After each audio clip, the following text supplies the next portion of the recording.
श्री स्वामी समर्थ सर्वांचे माझ्या मराठी यूट्यूब चॅनलमध्ये म्हणजे शंकर महाराजांचा आशीर्वाद या चॅनलमध्ये मनापासून स्वागत आहे। स्वामींच्या कृपेने तुमच्या सर्व चांगल्या इच्छा पूर्ण हो।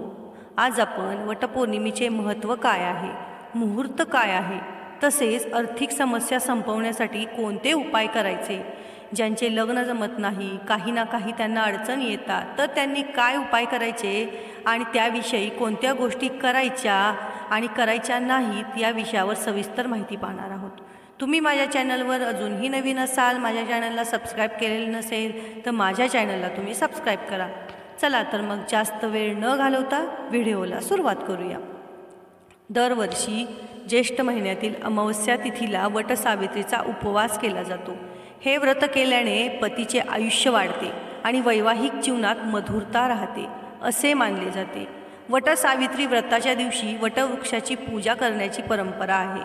या दिवशी विवाहित स्त्रिया शृंगार करून स्वतःला सजवतात आणि निर्जल उपवास करतात आणि विधीनुसार वटवृक्षाची पूजा करतात।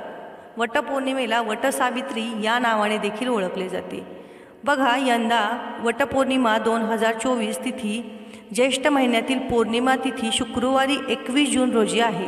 त्यामुळे या दिवशी स्त्रिया वटपौर्णिमेचे व्रत करतात।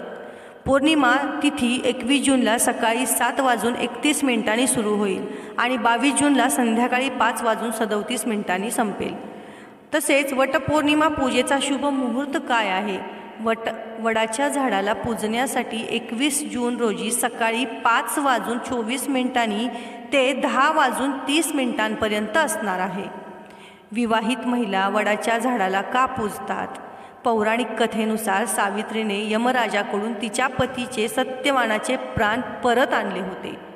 त्यामुळे दरवर्षी ज्येष्ठ महिन्यातील शुक्ल पक्षातील पौर्णिमा तिथीला वटसावित्रीचे व्रत केले जाते। तसेच आपल्या पतीच्या दीर्घायुष्यासाठी हे व्रत करतात। वटसावित्रीचे महत्त्व काय आहे?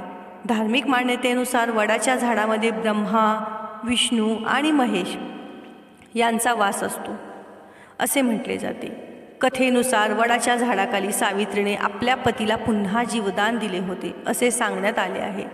वडाचे झाड हे धार्मिकरित्या जितके महत्त्वाचे आहे तितकेच शास्त्रीयदृष्ट्या देखील आहे। वडाचे झाड 100 वर्षापेक्षा जास्त काळ जगते, त्यामुळे स्त्रिया वडाच्या झाडाला पूजतात। तसेच वडाच्या झाडाखाली जैन तीर्थकर ऋषभदेव यांनी तपश्चर्या केल्याचे मानले जाते। वटपौर्णिमा पूजा पद्धत। वटपौर्णिमेच्या दिवशी विवाहित स्त्रियांना स्नान करून 16 शृंगार परिधान करावे। व्रताचे संकल्प करून पिवळ्या रंगाचे कपडे परिधान करा। वडाच्या झाडाला पूजण्यासाठी ताटात फुले, अक्षता, मिठाई, फणस, करवंद, जांभूळ, आंबा, हळदी कुंकू यासारख्या गोष्टी ठेवा। वडाच्या झाडाला पाणी टाकून रक्षासूत्र बांधून 7 वेळा प्रदक्षिणा मारा। पतीच्या दीर्घायुष्यासाठी मनोभावे प्रार्थना करा। विवाहित स्त्रियांनी सौभाग्याचे लेणे देऊन त्यांचा आशीर्वाद घ्या। वटपौर्णिमेला वडाच्या झाडाचीच का पूजा केली जाते? पौराणिक कथेनुसार देवी सावित्रीने आपल्या पतीचे प्राण वाचवण्यासाठी कठोर तपश्चर्या केली होती। देवी सावित्रीच्या पवित्रता आणि पतिव्रता पाहून प्रसन्न होऊन यमराजाने वटवृक्षाखालीच पती सत्यवानाचे प्राण परत केले होते। यासोबतच वडाच्या झाडाची पूजा करणाऱ्या विवाहित महिलेचा पती अकाली मरणार नाही, तो दीर्घायुष्य जगेल असे वरदान त्यांनी दिले। म्हणूनच या दिवशी वडाच्या झाडाची पूजा केली जाते। वटपौर्णिमेच्या दिवशी काही चुका करायच्या नाही आहेत, तर वटपौर्णिमेच्या दिवशी करू नका या चुका। वटपौर्णिमेच्या दिवशी वडाच्या झाडाला इजा करू नये, त्याची फांदी तोडू नये।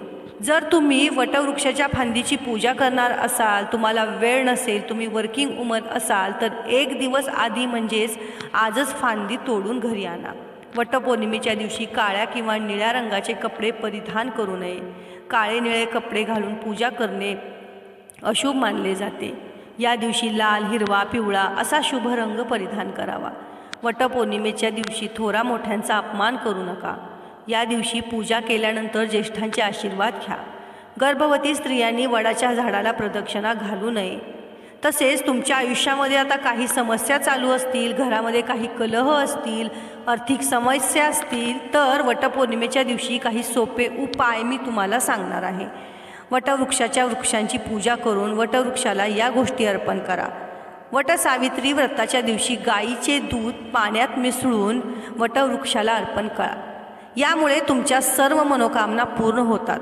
वटवृक्षात भगवान विष्णू आणि भगवान शिव आणि ब्रह्मदेव राहतात असे म्हटले जाते. अशा वेळी वटवृक्षाची पूजा योग्य पद्धतीने केल्यास जीवनातील सर्व प्रकारच्या समस्यांपासून मुक्ती मिळते.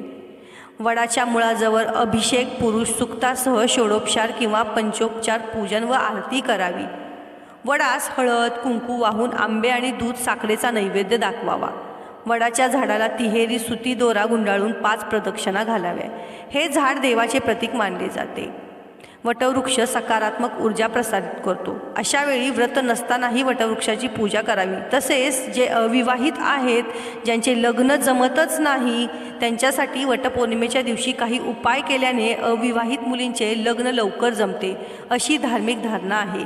तुम्हाला तुमच्या आवडीचा जीवनसाथी सुद्धा मिळतो. तर काय आहेत ते उपाय हे जाणून घेऊया. ज्योतिषशास्त्रात सांगितल्यानुसार वटसावित्री व्रताच्या दिवशी विशेष उपाय सांगितले आहेत. या उपायांचे पालन केल्याने उपवास करणाऱ्याला अपेक्षित फळ मिळते. तसेच या दिवशी अविवाहित मुली लवकर लग्नासाठी वटवृक्षाची विशेष पूजा देखील करतात. तुमच्या वैवाहिक जीवनात अडथळे येत असतील तर वटसावित्री व्रताच्या पूजेच्या वेळी हे उपाय अवश्य करा. जाणून घेऊया काय आहेत ते उपाय. जर तुम्हाला लवकर लग्न करायचे असेल तर वटसावित्री व्रताच्या दिवशी वटवृक्षाची पूजा करा. यानंतर भगवान शंकरांची पूजा करा. यावेळी माता पार्वतीला सिंदूर अर्पण करा. आता देऊ केलेले सिंदूर गर्भाशयाच्या मुखावर लावा. यावेळी भगवान शिवानी माता पार्वतीची लवकर लग्नासाठी आणि इच्छित जीवनसाथीची प्रार्थना करा. तुमच्या सर्व मनोकामना पूर्ण होतील. मनासारखा जोडीदार मिळून लवकर लग्न होईल. तसेच लवकर लग्न होण्यासाठी पुढचा उपाय: रोळी पाण्यात मिसळून वटवृक्षाला पाणी अर्पण करून 7 वेळा प्रदक्षिणा घालावी. यावेळी वटवृक्षाला लाल धागा बांधावा. असे केल्याने भगवान विष्णू प्रसन्न होतात आणि लवकर विवाह होण्याची शक्यता असते. तसेच अविवाहित मुलींनी वटसावित्री व्रताच्या दिवशी स्नान आणि ध्यान केल्यानंतर विधीनुसार वटवृक्षाची पूजा करावी. यावेळी वटवृक्षाची 108 वेळा प्रदक्षिणा करावी. आणि जर तुम्हाला 108 वेळा जमत नसेल तर तुम्ही 21 प्रदक्षिणा केली तरी चालेल. वटसावित्री व्रताच्या दिवशी कौटुंबिक आणि वैवाहिक जीवनात सुखसमृद्धीसाठी भगवान विष्णू आणि माता लक्ष्मीची पूजा करा. आणि सुगंधी फुले, दूध, दिवे इत्यादींची देवांची पूजा करा. असे केल्याने वैवाहिक जीवनातील समस्या दूर होतात आणि चांगला जीवनसाथी मिळतो. बघा, सत्यवान सावित्रीची कथा काय आहे. वटपौर्णिमा पूजेच्या सुरुवातीचे मुख्य कारण सावित्री आणि सत्यवान यांची कथा आहे. सावित्री ही आपल्या पती सत्यवानाच्या जीवाचे रक्षण करण्यासाठी वडाच्या झाडाच्या पायथ्याशी यमराजाची पूजा करून आपल्या पतीला मृत्यूपासून वाचवते. तिच्या अचल प्रतिव्रतेने यमराजा देखील तिच्या भक्तीला वश होतो आणि सत्यवानाला परत जीवन देतो. ही कथा पतिव्रतेच्या महत्त्वाचे प्रतीक आहे आणि स्त्रियांनी आपल्या पतीच्या दीर्घायुष्यासाठी वटवृक्षाची पूजा करावी ही श्रद्धा त्यातून निर्माण झाली. वटवृक्षाचे महत्त्व काय आहे? वटवृक्ष हा भारतीय संस्कृतीत आणि आयुर्वेदात एक पवित्र आणि महत्त्वपूर्ण वृक्ष मानला जातो. वटवृक्षाचे धार्मिक आणि पर्यावरणीय महत्त्व खूप मोठे आहे. या वृक्षाच्या खाली पूजा केल्याने आणि त्याला प्रदक्षिणा घातल्याने घरात सुख, समृद्धी, आरोग्य आणि दीर्घायुष्य लाभते अशी श्रद्धा आहे. सावित्रीच्या धैर्याची प्रेरणा. सावित्रीने दाखवलेल्या धैर्याची आणि तिच्या पतीप्रतीच्या निष्ठेची कथा प्रत्येक स्त्रीसाठी प्रेरणादायी आहे. या कथेतून स्त्रियांनी आपल्या पतीप्रती प्रेम, निष्ठा, धैर्याचे महत्त्व शिकायला मिळते. म्हणून वटपौर्णिमा व्रत केल्याने स्त्रिया सावित्रीसारखे धैर्य आणि निष्ठा मिळावी अशी श्रद्धा आहे. पतिव्रतेचे व्रत. भारतीय संस्कृतीत पतिव्रता स्त्रीचे मोठे महत्त्व आहे. पतिव्रतेचे व्रत धारण केल्याने पतीच्या दीर्घायुष्यासाठी आणि कुटुंबाच्या कल्याणासाठी हे व्रत केले जाते. वटपौर्णिमा व्रत हे पतिव्रतेच्या धार्मिक आचरणेचे प्रतीक आहे. प्रकृती संवर्धनाचा देखील संदेश यातून दिला जातो.